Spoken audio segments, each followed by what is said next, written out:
विरारमध्ये आपण पैसे वाटप केल्याचा आरोप भाजपचे राष्ट्रीय सरचिटणीस विनोद तावडेंनी साफ फेटाळून लावलाय। निवडणूक प्रचारासाठी जीवाचं रान केलेल्या कार्यकर्त्यांशी गप्पा मारण्याकरिता आपण विरारमध्ये गेलो होतो, तिथे कार्यकर्त्यांना मार्गदर्शन करत होते असं वक्तव्य तावडेंनी केलं। सगळ्यांनी तिथं सीसीटीव्ही पॉवर विनोद तावडेंवरील आरोपांवर भाजप प्रदेशाध्यक्ष चंद्रशेखर बावनकुळेंनी प्रतिक्रिया दिली आहे। विनोद तावडे निष्कलंक नेते असून विरोधकांकडून तावडेंविरोधात जाणीवपूर्वक षडयंत्र रचण्यात आलं असा आरोप बावनकुळेंनी केलाय। निवडणूक हातातून गेल्यानं विरोधकांच्या पायाखालची जमीन सरकल्याची टीका त्यांनी केली आहे। बाटेंगे तो पिटेंगे अशा आक्रमक प्रतिक्रिया बहुजन विकास आघाडीचे हितेंद्र ठाकूर यांनी विरार पैसे वाटप प्रकरणी दिली आहे। आपला पोलिसांवर विश्वास नसल्याचं ते म्हणाले।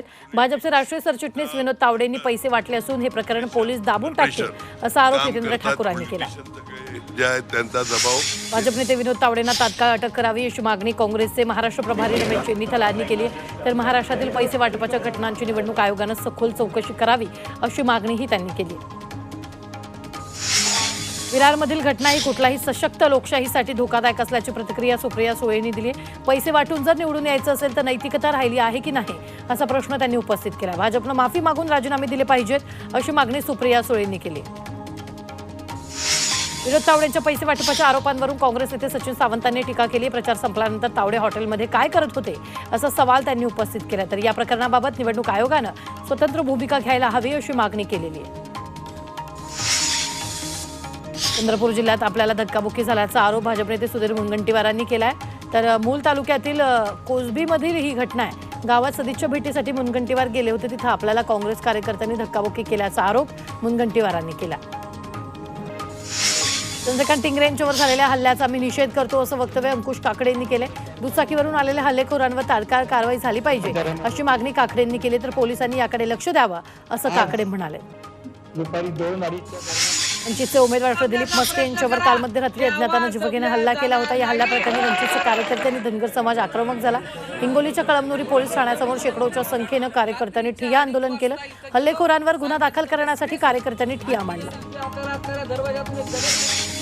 हिंगोली वंचितचे उमेदवार दिलीप मस्के यांच्या मारहाणीशी आपला काहीही संबंध नाही असं वक्तव्य शिवसेनेचे आमदार संतोष बांगर यांनी केले। वंचितच्या उमेदवाराच्या पायाखालची वाळू घसरल्यानं त्यांनीच हे षडयंत्र केल्याचा आरोप बांगर यांनी केला। भाजपचं वागणं हे संविधानाच्या विरोधात असल्याची टीका सुप्रिया सुळेंनी केली। श्रीनिवास पवारांच्या ऑफिसमधील सर्च ऑपरेशन, विरारमधील पैसे वाटपाचं प्रकरण, माजी गृहमंत्री अनिल देशमुखांवरील हल्ला या प्रकरणांमुळे महाराष्ट्रात काय सुरू आहे असं दिल्लीतून फोन येत आहेत आणि राज्यातील सरकारला उत्तर द्यावं लागेल असं सुळे म्हणाल्या। संजय शिरसाट यांनी अंतरवाली सराटीत जाऊन मनोज जरांगेंची भेट घेतली। मनोज जरांगे यांच्याबाबत कालीचरण महाराज यांनी आक्षेपार्ह भाषेत टीका केली। संजय शिरसाटांच्या मतदारसंघात कालीचरण महाराज यांनी टीका केली होती, त्यामुळे संजय शिरसाट यांनी जरांगेंच्या भेट घेतल्याची माहिती आहे। भाजपनं गोटे मारले किंवा गोळ्या मारल्या तरी अनिल देशमुख मरणार नाही आणि भाजपला सोडणार नाही असा इशारा माजी गृहमंत्री अनिल देशमुखांनी भाजपला दिलाय। काटोलमध्ये त्यांच्या गाडीवर हल्ला झाला होता, त्यात ते गंभीर जखमी झाले, त्यानंतर त्यांना रुग्णालयातून डिस्चार्ज मिळाला। पुण्यात माजी नगरसेविका रेखा टिंगरेंचे पती चंद्रकांत टिंगरे यांच्यावर हल्ला झालाय। पुण्यातील वडगाव शेरीमध्ये ही घटना घडली आहे। 6 दिवसांपूर्वीच त्यांनी शरद पवारांच्या उपस्थितीत राष्ट्रवादी शरदचंद्र पवार पक्षात प्रवेश केला। नेमका हा हल्ला कुणी आणि का केला याचा तपास पोलिसांकडून सुरू आहे। छत्रपती संभाजीनगरमध्ये निवडणुकीत पैसे वाटपाचा व्हिडिओ सोशल मीडियावर व्हायरल झालाय। देवळाली तांडा परिसरात व्हिडिओ व्हायरल झाल्याची चर्चा आहे। थेट पैसे वाटप होत असल्याचं व्हिडिओतून दिसतंय। संजय शिरसाट यांच्याकडून पैसे वाटप केले जात असल्याचा अंबादास दानवेंनी आरोप केला। संभाजीनगरमध्ये कॅश फॉर व्होटचा एक प्रकार उघडकीस आलाय। पश्चिम मतदारसंघात मुस्लिम मतदारांना 1000 देण्याचं आमिष दाखवलं जात होतं। मतदारांना पैसे देऊन त्यांच्या बोटाला शाई लावली जात होती आणि त्यांचं मतदार कार्ड घेतलं जात होतं। या प्रकरणी पोलिसांनी संशयित व्यक्तीला अटक केली। निवडणूक आयोगानं शिवसेनेला नोटीस बजावली। खासगी वाहिन्यांच्या मालिकेत प्रचार केल्याचा ठपका ठेवत शिवसेनेला नोटीस दिली आहे। काँग्रेस प्रवक्ते सचिन सावंत यांच्या तक्रारीनंतर नोटीस बजावली। दरम्यान 24 तासात उत्तर देण्याचे निर्देश देण्यात आले। वर्धा जिल्ह्यात 4 विधानसभा मतदारसंघात मतदान प्रक्रिया होणार आहे, त्यासाठी मतदान केंद्रावर साहित्याचं वाटप करण्यात आलं। त्यासाठी 1342 मतदान केंद्रावर पथकं रवाना झाले। या 4ही मतदारसंघात एकूण 11,28,392 मतदार आहेत। अकोल्यात कर्मचाऱ्यांना मतदान साहित्य वाटप करण्यात आलं, मात्र पश्चिम मतदारसंघाच्या मतदान केंद्राला कुलूप होतं, त्यामुळे कर्मचाऱ्यांना मतदान केंद्र उघडण्याची वाट पाहावी लागली होती। गुरु नानक विद्यालय हे मतदान केंद्र निवडणूक विभागाच्या ताब्यात न दिल्यानं गोंधळ उडाला। लातूरमधील 6 विधानसभा मतदारसंघात साहित्याचं वाटप करण्यात आलं. कर्मचाऱ्यांना ईव्हीएम मशीन आणि इतर साहित्याचं वाटप केलं. लातूरमध्ये 2143 मतदान केंद्र आहे. त्यासाठी 6429 अधिकारी तर 12885 कर्मचाऱ्यांची नियुक्ती करण्यात आली. मावळ विधानसभा मतदारसंघात उद्याच्या मतदानाची तारीख तयारी करण्यात आली. नूतन विद्यालय ते सर्व कर्मचाऱ्यांना एकत्रित करून त्यांना सर्व निवडणूक साहित्य वाटप करण्यात आलं. पोलिसांच्या बंदोबस्तात निवडणूक साहित्य रवाना करण्यात आलं. मावळ विधानसभा निवडणुकीसाठी 402 मतदान केंद्र तयार करण्यात आलं. जळगाव जिल्ह्यात विधानसभा निवडणुकीच्या मतदानासाठी प्रशासन सज्ज झाले. शहरातील एमसी कॉलेजच्या मैदानावर ईव्हीएमचं वाटप करण्यात आलं.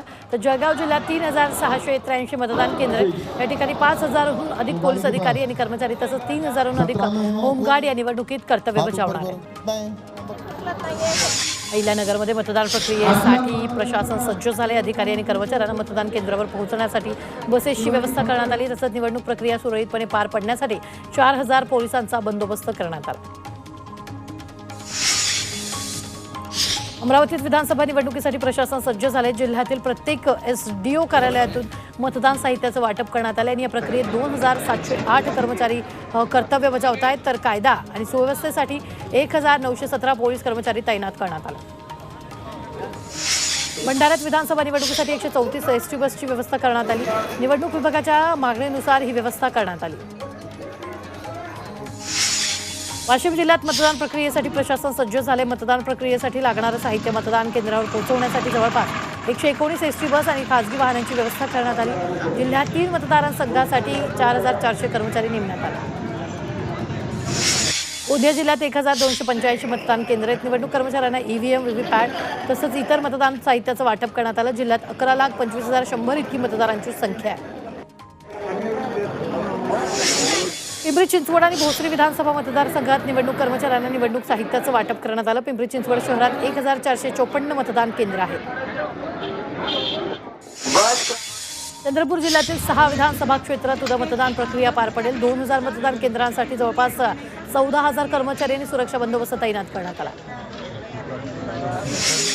बुलढाणा जिल्ह्यात उद्या 7 विधानसभा मतदारसंघासाठी मतदान प्रक्रिया पार पडणार आहे. यासाठी निवडणूक यंत्रणा सज्ज झाली आहे. मतदानासाठी कर्मचाऱ्यांना प्रशिक्षण देण्यात येणार आहे.